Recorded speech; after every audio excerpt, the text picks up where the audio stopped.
अस्सलामुअलैकुम वरहमतुल्लाहि वबरकातुहू। हीलिंग हिजामा क्लिनिक से मैं डॉक्टर अस्मा महमूद हूँ और ये हमारी एक पेशेंट हैं जिन्होंने बहुत ज़रूरी सवाल पूछे और अक्सर लोग मुझसे ये सवाल पूछते हैं, तो आइए इनका सवाल सुनते हैं। अस्सलामुअलैकुम वरहमतुल्लाहि वबरकातुहू। मुझे आपसे पूछना था कि ये जो मैंने भेजा है वो एक पीस वीट चपाती के टोटल वैल्यू है जिसमें कार्ब्स 13.1 ग्राम है। तो मेरा सवाल ये था कि जो हम आलमंड फ्लावर से और कोकोनट फ्लावर से बनाते हैं रोटी और जो भी चीज़ें हम जैसे फ्लैक्स सीड वगैरह डाल के बनाते हैं, उसमें अगर एक बड़े अमाउंट में अगर हम ये जो एक चपाती इतना यानी थोड़ा सा एक मुट्ठी आटा अगर उसमें मिला लें तो क्योंकि बनाने में आसानी होंगी बल्कि ये सोच रहा था मैं। तो ये क्या पॉसिबल है या कहीं उल्टा हो जाएगा इसका? तो अगर आप जवाब दें तो बेहतर होगा। अस्सलाम वालेकुम रहमतुल्लाहि व बरकातहू।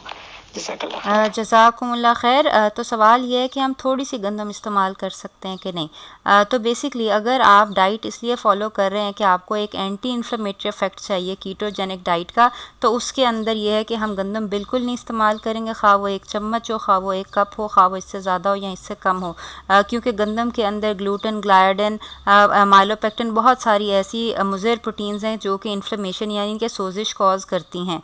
और वैसे भी गंदम के अंदर आपको कोई न्यूट्रिशनली फ़ायदे की चीज़ नहीं मिल रही, न्यूट्रिशनली नील फूड है ये बेसिकली गंदम जो है, और ख़ास तौर पे अगर वो छना हुआ आटा है। बाकी रह गई बात कि आया अगर आप कीटोजेनिक डाइट सिर्फ वेट लॉस के लिए कर रहे हैं तो क्या आप थोड़ी सी गंदम खा सकते हैं जो कि आपके कार्ब कोटे के अंदर पूरी आ जाए।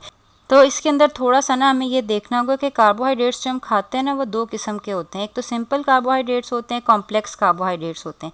सिंपल कार्बोहाइड्रेट्स वो होते हैं जो एकदम से आपकी शुगर को ज़्यादा करते हैं, जिसकी वजह से इंसुलिन को ज़्यादा करते हैं, जिसकी वजह से फ़ौरन आप कीटोसिस जो होते हैं उससे बाहर निकल जाते हैं। ये आपने बिल्कुल नहीं लेने। सिंपल कार्बोहाइड्रेट्स बेसिकली आपकी सफ़ेद चीनी है, आपका छना हुआ आटा है, और इसके अलावा आपकी ये जो है चावल वगैरह सफ़ेद चावल हैं, ये बेसिकली सिंपल कार्बोहाइड्रेट्स हैं जो फ़ौरन से पहले जो है आपका ग्लूकोज लेवल बढ़ा देते हैं और आपकी बॉडी अगर कीटोसिस में हो भी तो वो कीटोसिस से आउट हो जाती है। चुनाचा गंदम आप खा अपने कार्बोहाइड्रेट कोटे में रहते हुए खाएं या उससे बाहर खाएं, गंदम की वजह से आप कीटोसिस से बाहर निकल जाएंगे। हाँ, अलबत्ता अगर आप थोड़ी गंदम खाएंगे तो आप कीटोजेनिक डाइट नहीं, लो कार्ब डाइट जो है उसके ज़ुमरे में आ जाएंगे, जो कि आपका वेट लॉस करने में मदद तो देगी लेकिन आहिस्ता हो जाएगा आपका वेट लॉस जो है।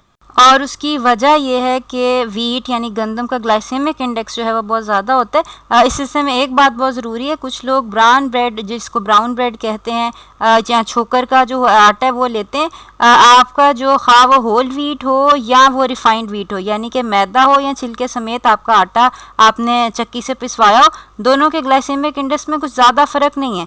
यानी इंसुलिन वो आपका उतना ही रेज़ करते हैं, ज़्यादा देर तक रेज़ रखते हैं, जिसकी वजह से आप कीटोसिस में एंटर नहीं हो पाते।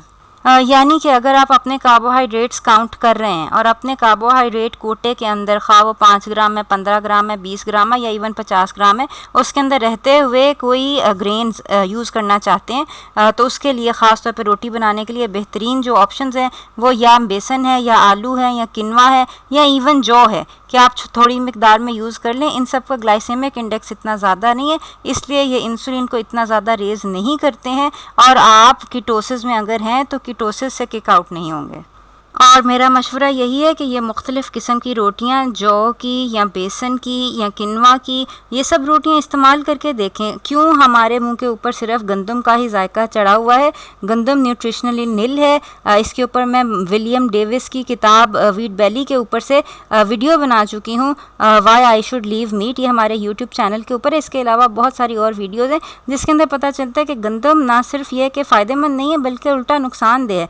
गंदम के अंदर या ग्रेन्स के अंदर फाइटिक एसिड होता है, फाइटिक एसिड न्यूट्रिएंट्स को बाइंड कर देता है और ये है कि आयरन की एब्जॉर्प्शन के अंदर, कैल्शियम की एब्जॉर्प्शन के अंदर ये चीज़ें माने होती हैं कि अगर आपने वीट जो है वो ली हुई है।